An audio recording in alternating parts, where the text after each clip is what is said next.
Bonsoir à tous, ça y est, nous sommes en direct pour ce troisième match de cette première manche de Smash Up Conflit qui voit s'affronter Quality Mojo à Shippo. Seul match qui a été réclamé, tout le reste c'est moi qui avais programmé. Là c'est Quality Mojo qui souhaitait affronter Shippo et j'ai exaucé son vœu. Ils vont donc s'affronter ce soir devant vous. Ils ont tous les deux la pression, je pense. Shippo, parce qu'il doit assurer la série de victoires de son équipe des Retourneurs du Futur. Quant à Quality Mojo, il faut qu'il les stoppe, il faut qu'il prenne cette victoire afin d'assurer une seconde manche et que les Retourneurs du Temps n'assoient pas leur totale domination sur eux en une manche. Allez, on va leur dire de commencer la partie. C'est bon, messieurs, vous pouvez commencer. Bonne partie à vous. Hop, voilà, c'est parti. Alors, on commence avec... Nous avons les cités d'or qui sont en jeu. Au début de son tour, si on a une créature sur cette base, on gagne un point de victoire. La fameuse voiture à voyager dans le temps qu'on ne présente plus. Et la réalité alternative, à chaque tour, quand on joue sa première créature sur cette base, on peut placer 2 marqueurs stase sur une carte de sa main. Donc tout le monde peut mettre en stase grâce à cette base. Alors, voyons voir un petit peu les mains de départ. Donc, Quality Mojo a une seule créature. Donc, c'est un joueur voyageur du temps explorateur. On a des spéciales après la conquête qu'on n'avait pas forcément envie de voir maintenant. Donc, Quality Mojo choisit de jouer un Mr. Repeat sans son effet. Il aurait pu recycler une action, mais il n'a pas pu en jouer avant. Et il fera seulement ça ce tour. De son côté, notre ami Shippo commence avec Almanach du futur qui lui permettra à chaque début de tour, lorsqu'il enlèvera un compteur stase, de piocher une carte. On a seulement une créature aussi du côté de Shippo, c'est Baba Yaga par contre. Pardon. Une créature de force 5 avec un talent qui permet de faire une sorte de switch entre 2 créatures à elle, soit à Shippo, soit à Quality Mojo. Mais il la met donc en jeu, mais il ne fera pas son talent ce tour. Hop, il y a donc 9. Début de tour, Quality Mojo gagne un point de victoire grâce à l'effet de la base et joue son second Mr. Repeat sur la voiture à voyager dans le temps. Ensuite, il joue sa place est dans un musée qui lui permet d'échanger la position de 2 créatures. Nous avons donc Baba Yaga qui s'en va sur la voiture à voyager dans le temps et le deuxième Mr. Repeat rejoint son camarade sur la cité d'or, ce qui fait que Shippo ne gagne pas de points de victoire en début de tour. Alors, qu'est-ce qu'on avait rajouté? Si, on a un loup gris qui permet, avec son talent, de se renvoyer sur la pioche.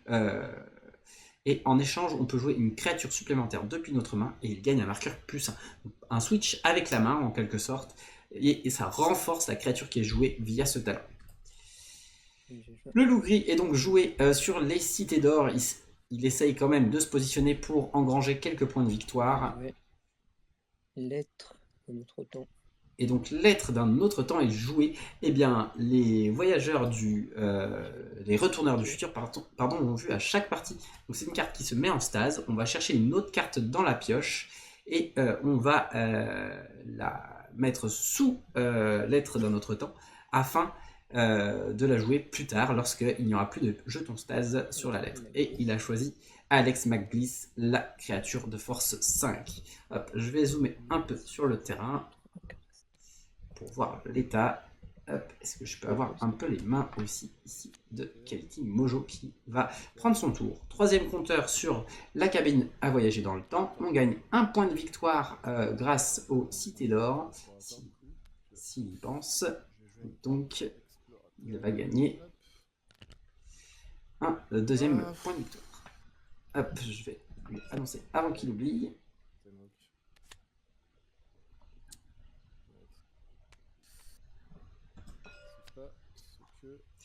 Hop. Bon, il n'y a pas pensé, j'espère qu'il va y penser un peu plus tard. Il doit gagner son point de victoire, c'est en effet obligatoire.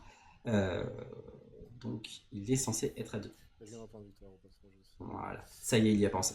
Donc, Kelly Timojo a révélé à son adversaire qu'il jouait explorateur, donc il a aussi accès à ce deuxième titan, le très gros caillou. Donc, Kelly Timojo joue un voyageur du passé sur la voiture à voyager dans le temps, histoire d'être présent sur la base de Baba Yaga. Puis, il va jouer, grâce à déjà vu, une action de sa défausse et il rejoue sa place est dans un musée et il switch à nouveau notre voyageur du passé avec le loup gris pour évincer Shippo des cités d'or et éviter qu'il engrange des points de victoire. Donc bon contrôle de début de partie pour Kelly Timojo qui gratte quelques points en hors conquête et qui pourront grandement faire la différence. Parce que là, c'est presque bientôt 3 points qui sont pris alors que Shippo, à chaque fois, n'a pas pu profiter de l'effet de cette base. Alors, talent de Baba Yaga sur le loup. Donc, Shippo utilise le talent de Baba Yaga sur le loup. Ça lui permet donc de placer sous sa pioche le loup gris. Et il va révéler des cartes du dessus de sa pioche jusqu'à tomber sur une créature qu'il va jouer à sa place. Il s'agit du bouleau. C'est une créature qui est liée à une autre créature, puisque dès que, au début de son tour, on peut choisir de détruire le bouleau pour aller chercher la créature qui s'appelle la dame du bouleau, où qu'elle soit, main, pioche ou défausse, et la jouer. J'enlève les 3 premières cartes de ma pioche. Ensuite, alors il a joué de Retour du futur, il va regarder les 3 premières cartes de sa pioche révélées, donc on le sait, et il place une de ses cartes en stase avec 2 marqueurs de stase. Okay. Donc on a 99 mph ensorcelé, mais on a choisi la petite copine, effectivement la petite copine avec 2 marqueurs de stase au lieu d'un, c'est toujours un petit peu mieux parce que ça va permettre de placer plus de compteurs de force sur nos créatures en jeu. Et je joue une petite copine. Et il en joue un autre exemplaire depuis la main et il choisit de ne pas la déplacer vers la stase cette fois. Il veut essayer d'avoir un petit point de victoire quand même. 8, 9, 10, 11, 12, c'est à jour. Et ici c'est 7, si je ne m'abuse, 5 et 2, 7. Hop, voilà, on est à jour ici. Donc Kelly Timojo gagne son 3e point de victoire. Il gagne un marqueur sur la timebox qui est déjà à 4. Elle va bientôt arriver cette timebox. Alors, les créatures se font discrètes dans la main de nos 2 joueurs.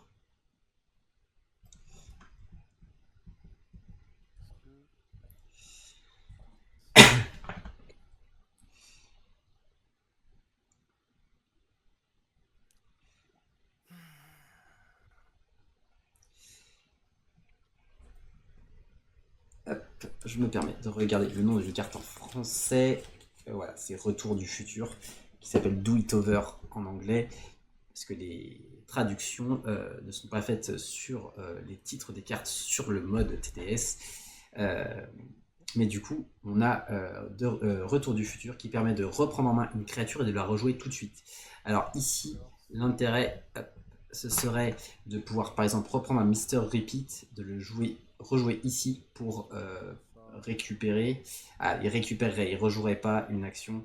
Il pourrait pas refaire le switch pour encore une fois évincer Shippo des cités d'or. Donc, à la place. Donc, il joue l'aventurière des temps perdus et récupère l'action déjà vue, qui permet de rejouer une action de la défausse. Et comme action, il choisit, j'avais dit, pas de chameau, qui permet soit de piocher, soit de marquer, pour chaque créature qu'on a sur une base, soit de leur mettre un marqueur de force plus 1. Ici, il a choisi d'engranger des cartes en main pour aller chercher un peu les créatures qui se font discrètes. Il a pioché donc 4 cartes grâce à cette action. Et il a 11 cartes en fin de tour. Il défausse donc un Retour du futur. Donc, de notre côté, on a Shippo qui place donc un marqueur de force plus 1 sur Baba Yaga. Il fait l'effet du boulot, donc il le détruit pour aller chercher la dame du boulot, pardon, qu'il va jouer au même endroit. Il a gagné un point de victoire avec les cités d'or. Voilà, c'est un début de tour chargé. Il a pioché une carte aussi avec l'almanach. Je vais pas y arriver cette semaine, je suis désolé. Et donc c'est l'aigle du tsar qui a été pioché grâce à l'almanach en début de tour. Et voilà, on a donc la délicieuse dame du boulot qui vient d'arriver, une créature de force 4. Et elle, quand elle quitte le terrain, on peut rejouer le boulot à la place. Donc l'aigle du tsar permet soit de piocher, soit de révéler une créature de la défausse et de la placer sur la pioche. Donc, il a choisi encore une fois de piocher, et on voit qu'il a les 2,99 MPH en main, donc ça va lui permettre de mettre des cartes en stase pour plus tard. Il met l'attachée créature, la princesse grenouille, sur l'aigle. Ça permet, grâce au talent de la princesse grenouille, de placer la créature qui est attachée sous la pioche pour jouer la créature du dessus de sa pioche comme une créature supplémentaire qui reçoit à son tour la carte la princesse grenouille. Donc on révèle et on tombe tout de suite sur c'est un magicien inexpérimenté. Je vérifie son nom. C'est un magicien imprudent, pardon. Donc magicien imprudent qui permet de piocher 3 cartes, puis de remettre 3 cartes depuis sa main sous ou sur la pioche, et on peut splitter. Bienvenue Tanaloija. Hop. Voilà, donc pour ceux qui viennent d'arriver, il y a déjà 3-1 sans aucune conquête, puisque les cités d'or sont là depuis le début. Et notre ami Keliti Mojo, il en a grandement profité, tout en empêchant Chipo d'en bénéficier. Donc Chipo joue 99, non, il place ses cartes sous la pioche, il doit les révéler. Ok, il a choisi 3 cartes, donc il a mis sous sa pioche. Je pense qu'il n'aurait pas dû les révéler, mais voilà, ça a été fait ainsi, c'est pas grave. Ouais, je suis assez d'accord, les cités d'or c'est une base vraiment qu'on n'a pas envie de voir rester trop longtemps, et en même temps on veut en profiter. Il faut tourner autour. Alors, du côté de notre ami Keliti Mojo, on a un 5e compteur sur la timebox. On devrait gagner un 4e point de victoire grâce aux cités d'or. Et en plus, s'il déclenche la conquête, il fait 3 points de victoire. Il s'envolerait à 7-2 à ce tour. Donc, d'un autre côté, il faut qu'il puisse s'installer un peu sur les autres bases afin de ne pas laisser Chipo profiter de l'opportunité d'être seul en jeu. Je vais me permettre de leur sortir quelques marqueurs de force plus 1. Toc, parce que ça, si je ne m'abuse, c'est un marqueur. Ah, je peux pas le déplacer le compteur. Hop, bon, on va pas les perturber avec ça. Je pense à ça. Alors, ça, c'est l'état du jeu actuellement. Et ça y est, on a des créatures qui sont arrivées dans la main de Keliti Mojo. On a une guide. On a le Dr. Wen qui permet de rejouer une de ses propres créatures. Je pourrais totalement faire ça aussi. Et on a un voyageur du passé. Donc on a de quoi s'installer et de garder le rythme même après la conquête et pardon, la disparition de toutes ces créatures. Ça manque de zombie geek, mais c'est normal, cher ami, puisque c'est un événement thématisé. En tout cas, ça me fait plaisir que tu passes faire un coucou.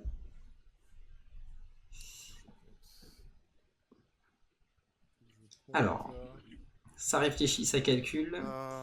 On n'a encore rien joué.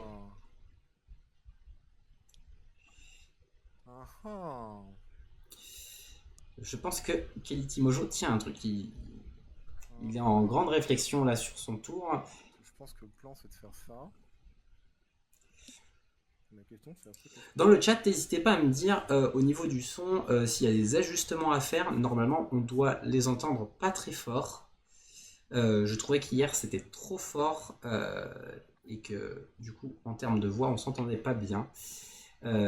Si jamais vous trouvez que c'est pas assez fort ou que c'est toujours trop fort, dites-moi, je ferai des ajustements. Alors, je vais sortir la time box. Donc, comme il a placé son 5e marqueur et qu'il n'a encore rien fait entre temps, il va pouvoir sortir la cabine temporelle qu'il va mettre sur la base la voiture à voyager dans le temps. Je vais dézoomer ça. Ah, il hésite. Oui, il choisit la voiture à voyager dans le temps pour placer son titan. Donc, ce titan, une fois qu'il est en jeu, vous l'aurez remarqué depuis maintenant le début de cette manche. Hop, je ne suis plus sur le titan. Voilà, il a un talent qui permet de jouer une créature de force 2 en supplémentaire et une action supplémentaire à chaque tour. Donc vraiment, ça permet de maintenir un rythme hyper intéressant. On a le guide qui vient d'arriver. Le guide, il dit, à chaque tour, quand une de vos créatures se déplace pour la première fois, elle gagne un point de force. Donc, avec la possibilité de bouger plusieurs créatures, on peut en booster plusieurs et du coup de faire quelques tours explosifs. Tu m'as mis mon point de victoire? Ouais. Ok. Alors, oui, Kelly Mojo a bien pris son 4e point de victoire. Très bien, merci. Je prends en note. S'il faut les entendre un peu plus, on pourra éventuellement envisager de monter le son.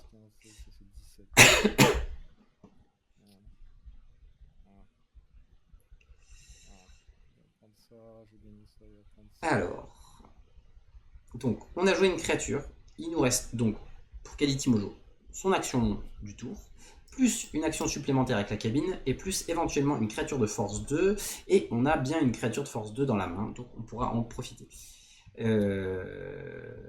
Par contre, la créature de force 2 est obligatoirement jouée là où il y a la cabine temporelle, donc sur cette base.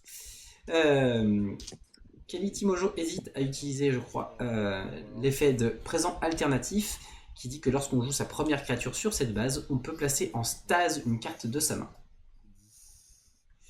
Pour l'instant, ça compte. Je pense que on va avoir un tour sympathique qui se profile. C'est très malheureux. Ou alors je te laisse prendre ça.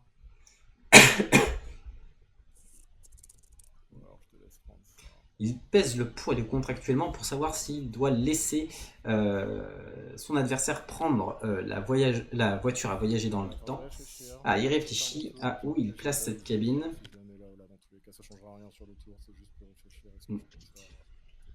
Les participants sont très tolérants, ils n'hésitent pas à laisser leur adversaire rejouer un coup.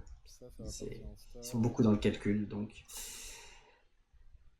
donc ça bénéficie à tout le monde. Donc, en jouant la guide sur le présent alternatif, Kelly Mojo place depuis sa main le bâton sonique en stase avec 2 marqueurs. Il utilise la créature supplémentaire de force 2 avec la time box pour mettre le voyageur du passé sur cette base. Et grâce à un X ne marque pas l'emplacement, il doit déplacer toutes ses créatures. Donc, il déplace l'intégralité de ces créatures qui se trouvaient sur la Cité d'Or et sur la voiture à voyager dans le temps sur le présent alternatif. Ils vont tous gagner un point de force pour ce tour, ce qui va faire normalement un total de 20. Et il faut qu'il place donc sa guide quelque part. Si je mets ici, ça fait 17. J'en parle en action d'ailleurs. Alors, il calcule où va aller la guide, car après, effectivement, il lui reste une action. Est-ce qu'il veut profiter encore de pouvoir engranger des points de victoire en début de tour grâce aux Cités d'Or, ou est-ce qu'il préfère se positionner sur la voiture à voyager dans le temps pour récupérer 2 points lors de la conquête de son adversaire? 9, 10, 11, 12, 13, 14, 15, 16, 17...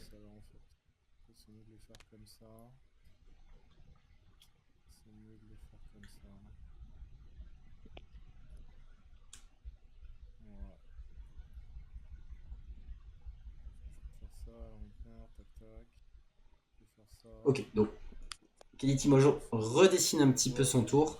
La cabine a été jouée du coup sur la Cité d'Or et le voyageur du passé se trouvant sur cette base au lieu de celle-là, il peut quand même voyager jusqu'à présent alternatif. Ensuite, il joue l'action Dr Livingstone, je présume, qui permet de choisir une créature qui se trouve seule sur une base. Il choisit la créature donc la petite copine inutile qui se trouvait sur cette base, pour la renvoyer dans la pioche, puisqu'elle se trouve seule sur une base.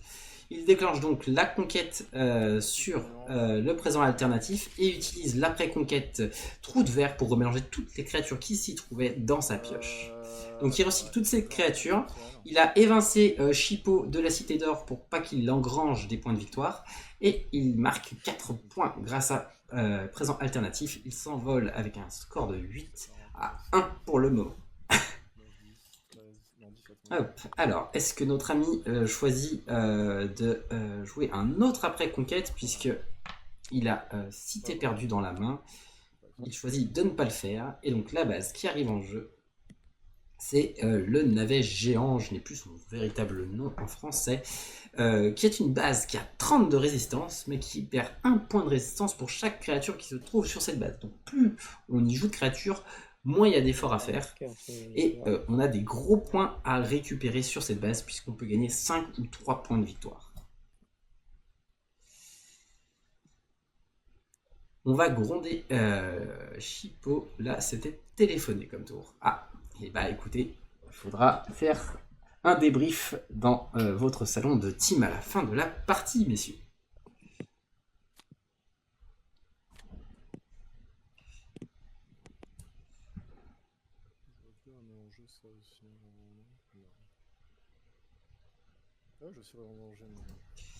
Alors, voyons voir un petit peu ce qui se passe dans la main de notre ami Shippo. Donc, on a la petite copine qui sort de stase, et donc qui va arriver ici avec un marqueur de force. Ensuite, il y a des créatures. Hein. On a une brute à vie, on a le loup gris qui est de retour, on a un aigle du tsar. Alors, il choisit de jouer l'attaché créature ensorcelée qui donne plus de force à une créature. Et quand cette créature quitte le jeu, l'attaché créature se déplace sur une autre créature. On a Alex P. McGlide qui est joué sur le navet géant. Ça lui permet de placer en stase une carte de sa main. Il choisit donc de placer dans sa zone de stase le loup gris. Et grâce au talent, il devrait pouvoir normalement donner un jeton de force s'il pense. Alors, on a une brute à vie qui est jouée. Il choisit de consulter secrètement les 2 premières cartes de sa pioche. Alors, on va espionner. Il n'y a pas d'autre choix. Et l'autre carte, il a fait search. Ou une petite copine inutile. Et il lui donnera donc 2 marqueurs lorsque la carte arrivera en stase. Il a choisi la petite copine inutile, encore une fois, pour engranger plus de points de force. Donc, je lance la conquête. Il y a donc conquête sur la voiture à voyager dans le temps. Aucun joueur ne joue de spécial avant la conquête, a priori.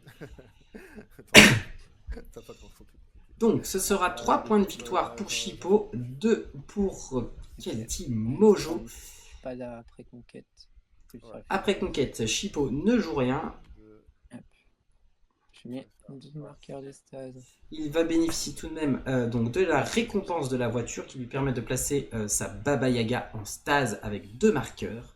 Par contre, Kelty Mojo va jouer une cité perdue. Il va donc consulter... il va révéler les 2 prochaines bases et choisir celle qui arrivera en jeu. De plus, il pourra jouer une créature depuis sa main sur la base qui arrive. Mon boulot. Je me défausse. Hop. Comme la demoiselle au boulot rejoint la défausse, il va pouvoir aller chercher effectivement le boulot. Et alors, on a le choix entre la maison de grand-mère qui permet de consulter la première carte de sa pioche quand on joue une créature sur cette base et soit de la laisser dessus, soit de la envoyer en dessous. Ou alors la chambre du portail qui permet de jouer un tour bonus si on gagne la base.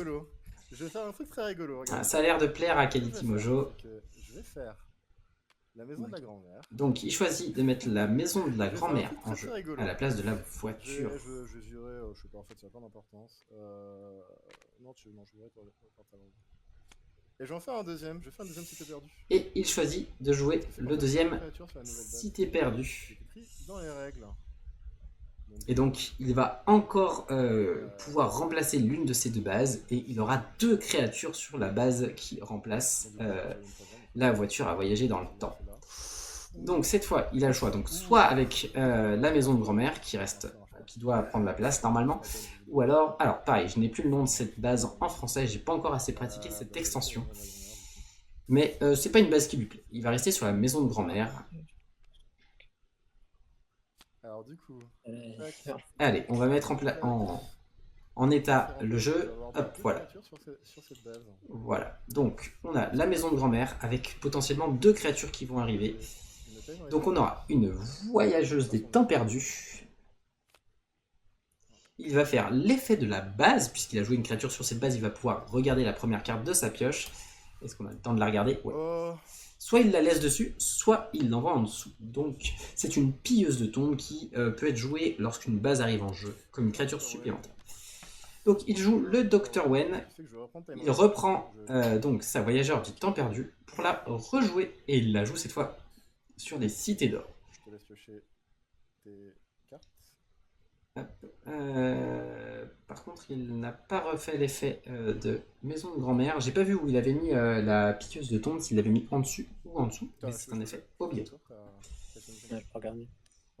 Donc, Chippo, qui était en train de faire son tour. Il s'est passé beaucoup de choses pendant ce tour du côté de Keliti Mojo. Non, c'est moi qui ai joué là. C'est moi qui ai joué, t'as rien à faire. Ah, voilà. Alors. On va mélanger ton deck. Mais du coup, c'est moi qui ai. Ah, il y a des grands-mères obligées dans un des tournois. Alors, il n'y a pas les grands-mères, du coup, il y a juste les bases qui ont été sélectionnées en tant qu'ajout de base dans la pioche de base par un des 2 joueurs. Hop. Donc, Chippo pioche le crapaud qui permet de transformer une créature adverse en une créature de force 0 et une action qui permet de, pour chaque autre joueur, prendre au hasard une de ses créatures et de la mélanger dans la pioche de son propriétaire. Donc, il permet de repousser l'adversaire. Alors, par contre, la main de notre ami Keliti Mojo s'est grandement vidée.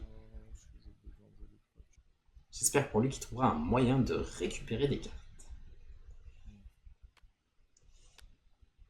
Alors, on est à 11-4, ça va être dur pour Chippo de revenir au score. Après, main vide du côté de Keliti Mojo, ça laisse un peu de temps et un peu de marge de manœuvre. Keliti utilise le talent de sa voyageuse des temps perdus pour recycler un guide dans sa pioche, donc sous la pioche. Hop. Le temps est compté avec cette base en fait. Là, chaque tour, Keliti Mojo il gagne 1 point de victoire. Si il n'y a pas conquête sur cette base rapidement, ou si Chippo ne trouve pas la solution pour se débarrasser de cette carte, il laisse la victoire à Keliti Mojo. Et donc, première victoire des voyageurs du temps ce soir, peut-être. Oh, beau tirage donc pour notre ami Keliti Mojo qui pioche des créatures et qui pourra donc s'installer sur le terrain au prochain tour. C'est ce qui lui manquait.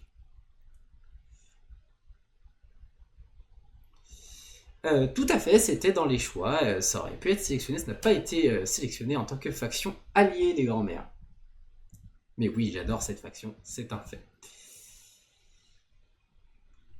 Hop, je me permets d'aller voir ce qui se passe un peu du côté de Chippo. Voilà, donc au niveau des stases, on a des créatures qui arrivent au prochain tour, à moins qu'il n'ait pas encore mis à jour les marqueurs de stase, mais sinon il y a un tour.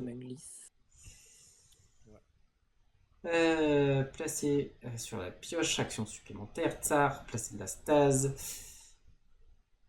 Ça manque un peu de patate là, j'ai l'impression du côté de Chippo. Et je vais jouer.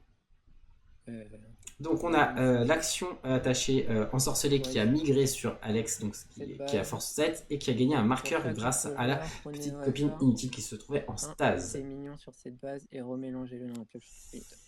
Et c'est bon pour donc Chippo, il a pu se débarrasser de la voyageuse des temps perdus grâce à cette carte. Donc comme je disais tout à l'heure, il choisit une base et pour chaque autre joueur, il prend au hasard une de ses créatures. Ici, il n'y en avait qu'une de toute façon. Il la remélange dans la pioche de son propriétaire. Donc il a évincé la voyageuse du temps passé de la Cité d'Or pour éviter que Keliti Mojo engrange des points de victoire. Il reste donc à 11. C'est au tour donc de notre joueur voyageur du temps explorateur qui va pouvoir s'installer. Est-ce qu'il a des intérêts à rejouer les créatures qu'il a en jeu actuellement? On n'a pas l'impression. Ça va être un tour peut-être un peu mou, mais qui lui permettra de se positionner pour ne pas rester à la traîne. Je pense de Into the Time Sleep. Donc fin de la stase pour le bâton sonique. Les trucs qui vont sortir. C'est-à-dire que là, ce tour, Keliti Mojo pourra renvoyer une créature adverse dans la main, enfin une carte, pardon, dans la main de son propriétaire. Ça peut être une carte à lui, ça peut être une carte de son adversaire, et ça peut être une action comme une créature.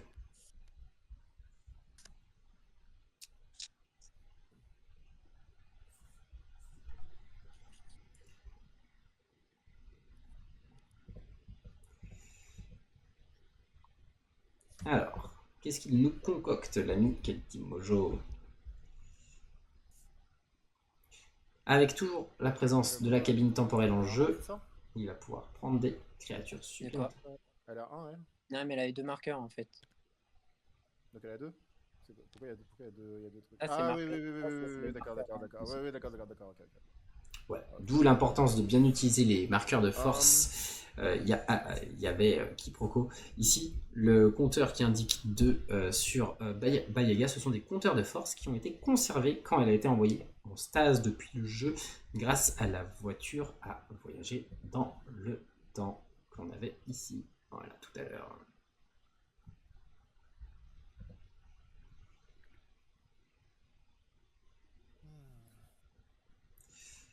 Donc, par contre, prochain tour de Shippo, ça va être explosif, hein, parce qu'on aura 3 créatures supplémentaires qui vont pouvoir sortir de stase, dont une qui a 7 de force. Je pense qu'on peut faire ça. Ouais, je pense que le plan c'est de faire ça.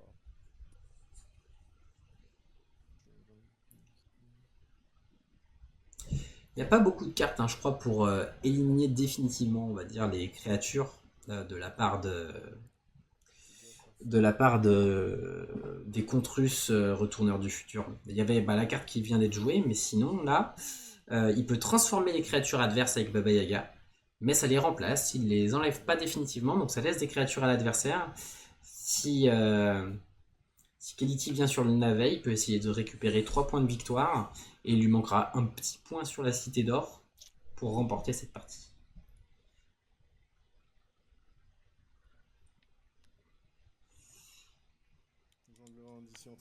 Donc, grâce à la créature supplémentaire de force 2 procurée par la cabine temporelle, Keliti Mojo joue un chasseur de gloire. Lorsqu'on joue, on regarde les 2 premières cartes de la pioche base. Il y en a une qui reste dessus et une autre qui reste en dessous. Voilà. C'est un peu la spécialité des explorateurs de jouer sur les bases. Et donc, cette créature de force 2 chez les explorateurs permet de filtrer la pioche base pour faire du repérage et savoir sur quoi on va tomber par la suite.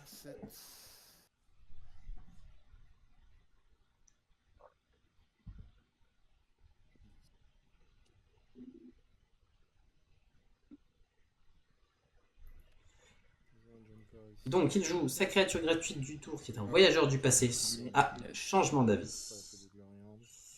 On va reprendre le temps de compter. Alors oui, déjà il va faire l'effet de sa créature qu'il n'avait pas encore fait. Il va consulter les bases. Alors qu'est-ce qu'on a? Il faut que je fasse comme ça. Ah, j'ai pas le temps, je vais regarder l'autre. Ok, donc on a soit le Nexus qui permet de remettre en jeu une base, il me semble, depuis la défausse. Soit on avait l'autre base des grands-mères, mais qui allait en dessous. Parce que l'avantage du Nexus, c'est que comme c'est 3 points de victoire pour le premier et le deuxième, si il y a conquête sur cette base, peu importe qu'on soit premier ou deuxième, on aura 3 points de victoire.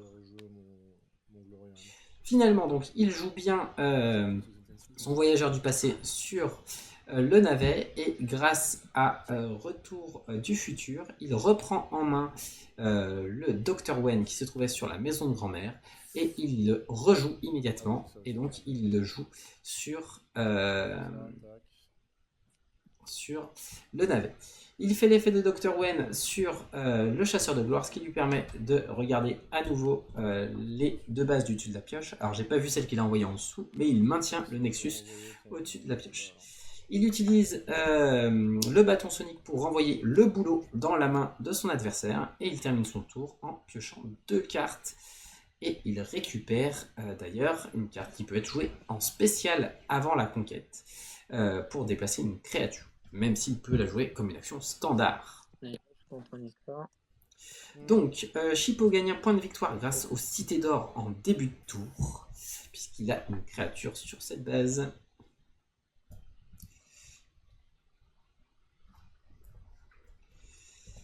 Donc là, toutes les cartes de stase de notre ami Shippo viennent de passer à 0, donc il peut ce tour les jouer comme des créatures supplémentaires, puisqu'il s'agit de créatures. Si elles sont toujours dans la zone de stase en fin de tour, elles seront défaussées. On a une main bien fournie, puisqu'on a 10 cartes en main, mais est-ce qu'on a de quoi faire? Oui, c'est pas mal en soi. On a une main qui propose plusieurs options. Par contre, on n'a pas de quoi totalement... Pardon. On n'a pas de quoi totalement évincer l'adversaire. De plus, si on déclenche la conquête sur le navet, on donne la victoire à notre adversaire, puisque même s'il fait deuxième, il gagnerait 3 points de victoire. Et si on n'enlève pas le chasseur de gloire de 14, on passerait à 15 en début de tour pour notre ami Quality Mojo.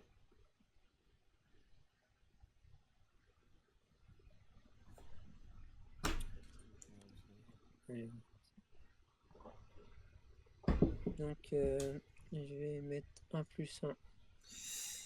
Donc, grâce au retrait du marqueur de stase de la petite copine, on peut donner un marqueur de force +1 à une créature qui se trouve en jeu.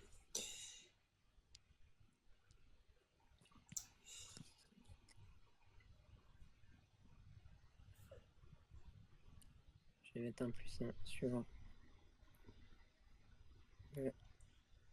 Bully Avi. Donc Shippo choisit sur la Brutavie, qui passe donc à 4 de force. Il joue Baba Yaga depuis la stase sur les cités d'or, donc pour +7, 8, 9, 10, 11, 12, 13. Voilà, il y a 13, 5, 6, 7, 8, 9, 10, 11, 12, 13. Oui, voilà. Nous sommes à jour sur cette base. Je vais faire le d'Alex Pimaglis. Grâce au talent d'Alex, un marqueur +1 sur puisque un jeton de stase a été retiré, on peut donner un marqueur de force +1. Donc il donne 1 de force à Baba Yaga, ce qui fait 14 sur les cités d'or. Il manque 2 petits points de vie de force pour déclencher la conquête. Et je vais jouer ma grenouille. Il choisit de jouer le crapaud. Il renvoie donc une créature adverse dans la pioche. Il choisit donc le chasseur de gloire et il donne le contrôle du crapaud à l'adversaire. Grâce à Baba Yaga, il peut renvoyer sous la pioche de son propriétaire une carte. En l'occurrence, il choisit le crapaud et le propriétaire de cette carte, pas le contrôleur. Donc ici, le propriétaire, c'est bien Shippo. Il va révéler des cartes du dessus de sa pioche jusqu'à jouer une créature supplémentaire qu'il aura trouvée. Donc, il est en train de révéler les cartes du dessus de sa pioche et il a trouvé une brute à vie qu'il va jouer sur cette base à la place du crapaud. Les autres cartes ont été mélangées, mais vont être mélangées, mais il y a d'abord l'effet de brute à vie. Il va pouvoir regarder donc les 2 premières cartes de sa pioche avant de remélanger ce qui avait été révélé et d'en placer une en stase. Il choisit, donc j'ai vu qu'il y avait aide du passé et brute à vie, il choisit une autre brute à vie.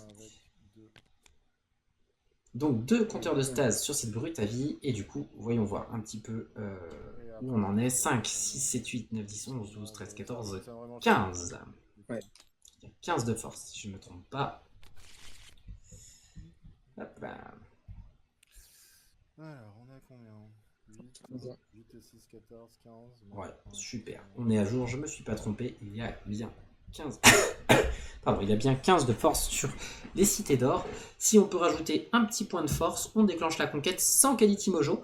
Et même si la cabine temporelle est présente sur la base, on ne pourra pas gagner le point de victoire du deuxième joueur.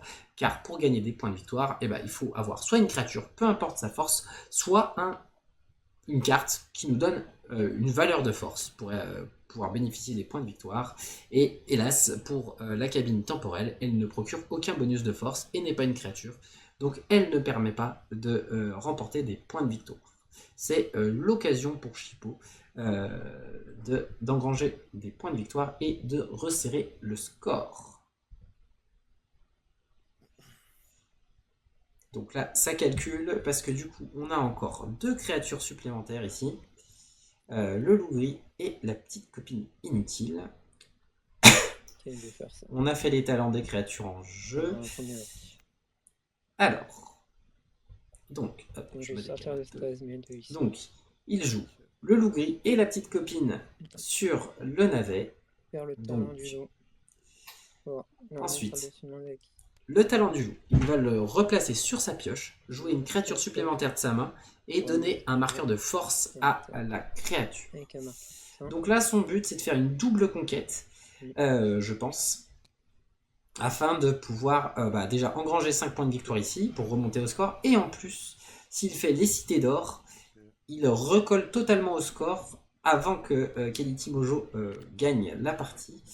Et du coup, il y aurait une dernière conquête à faire pour l'emporter.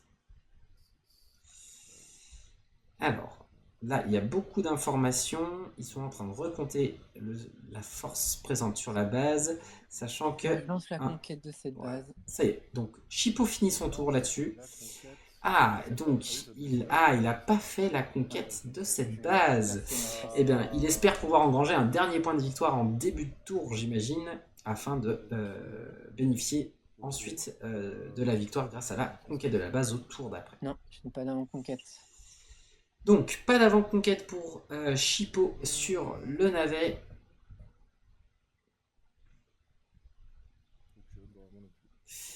Quality Mojo non plus. Hop. Voilà. Il a enlevé les marqueurs de stase. Je vais faire un attaque en contre. Ah oui, moi je peux pas le déplacer, je crois. Ok. Ah si. Non, je ne peux pas. Je vais lui faire remarquer. Hop, j'arrive. Hop. Shippo, tu as déplacé ton compteur de stase de ta brute à vie en voulant faire de la place.